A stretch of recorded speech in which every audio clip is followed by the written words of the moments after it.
that there have to be certain things that are not negotiable, because you're establishing the foundation of their life. And the foundation has got to be, at the very least, it's got to be stable, it has to be strong, and it has to be able to support the rest of life. So it can't be soft. It's got to be firm. The question is, what are you firm about? So again, if you were raised with this message, then you'll be firm about that. You were raised with a different message. But there's got to be a firmness, especially from a father. And part of the strength of it is, it's not your idea. The reason you can be firm is not because you're strong, because it's strong. It is what it is. I would love to be more flexible, but it doesn't allow. So it's not you against the child. So this is the thing. I think we mentioned it yesterday also. Where does the father's authority come from?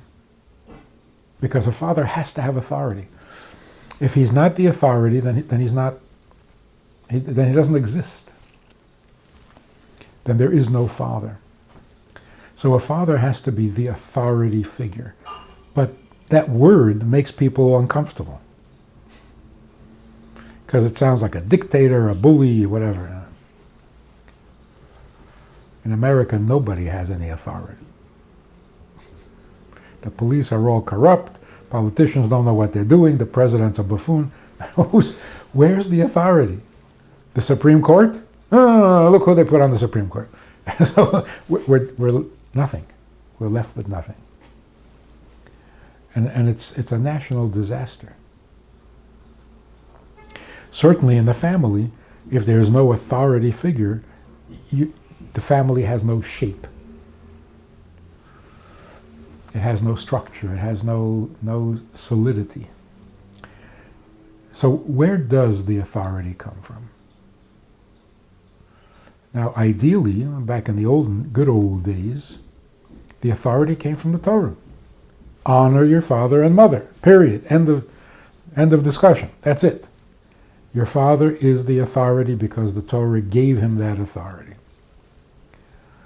That's not happening so much these days. So where does the parents' or the father's authority come from? What does authority mean? Authority means my way or leave the house. It's my house. That's not authority. That's possessive. It's my house, you got to do it my way.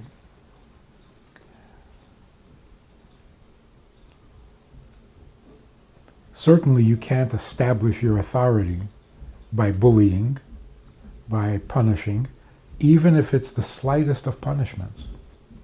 You tell a child to go to his room. He hates you for the rest of his life.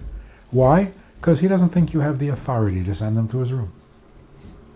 So what's offensive is not the room, because today's kids' rooms are more interesting than the parents' room.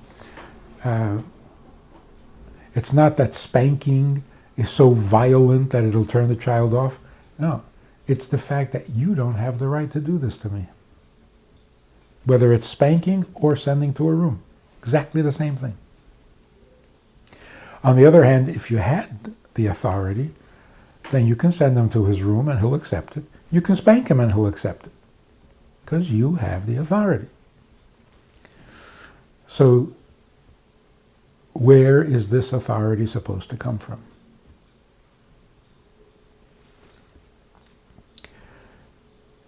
It should be an unquestioned fact of life. A father, not me, a father is the authority in the house. How do we know this? Because the mother said.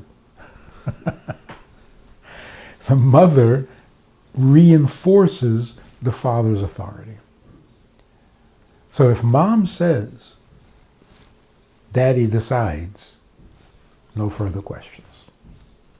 And that has to happen at a very young age.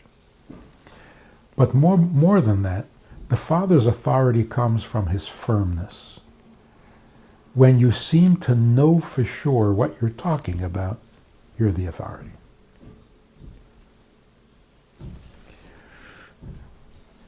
That's why in our society today, the only people who have any authority are the celebrities who know nothing. But they speak with such confidence. They put on such a good show, like, wow, this guy knows what he's talking about. So that's fake. I mean, so knowing right from wrong and being uncompromising about it, that puts you in a position of authority. And it's not like you have to force it on children. They want it. Because in those years, they're simply collecting facts. They don't know the facts of life. They don't know what's what. So they don't need explanations, philosophy, justifications. They just need to know what's what. What is that? It's a tree. Okay. That's all he wanted to know. This is bad. Okay, now I know it's bad. We sometimes feel like we have a need to explain it and justify it, as if the child doesn't accept what you just said. He accepts what you said. He had no idea whether this is good or bad. You told him it was bad, so now he knows it's bad. So that's the firmness that a father has to present. In what? In the things that he's firm about. Once you establish that authority, then you can use it in any area, in any subject or anywhere. When the mother tries to do it, it doesn't always work, because inevitably she's going to compromise. Kids are tired, they're cratchy, that she's tired, let it go. Inevitable. And it should be that way. A mother can't be rigid in a positive. So it's up to the father to do that in most cases. So the question is, what are you uncompromising about? So you go into a home and you see that the parents are uncompromising about the healthy food. No, you cannot have sugar, and there is no debate. That's it. No sugar.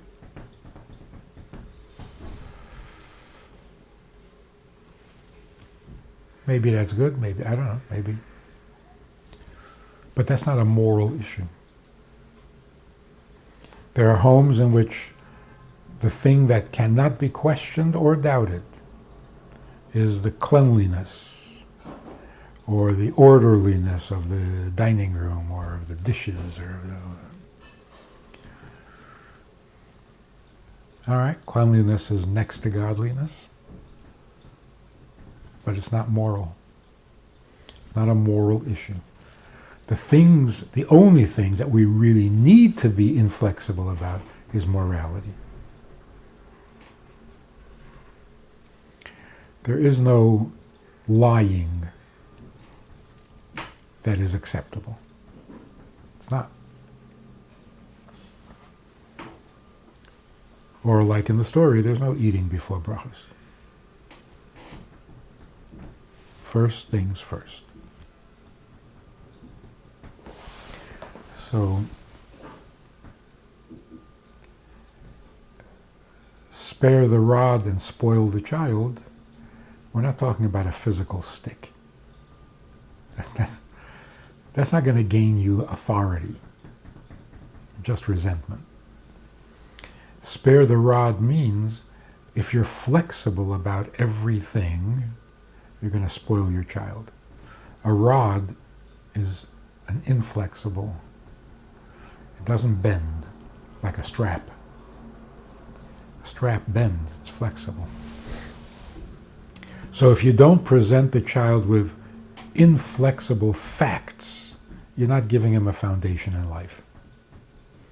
So what would, in that story, what was that Rebbe so appreciative of? That his father made him tremble? That his father showed him that right is right. And the result in all those, the things that you are inflexible about, the children will be enthusiastic about. I'm not sure how that works, but it does.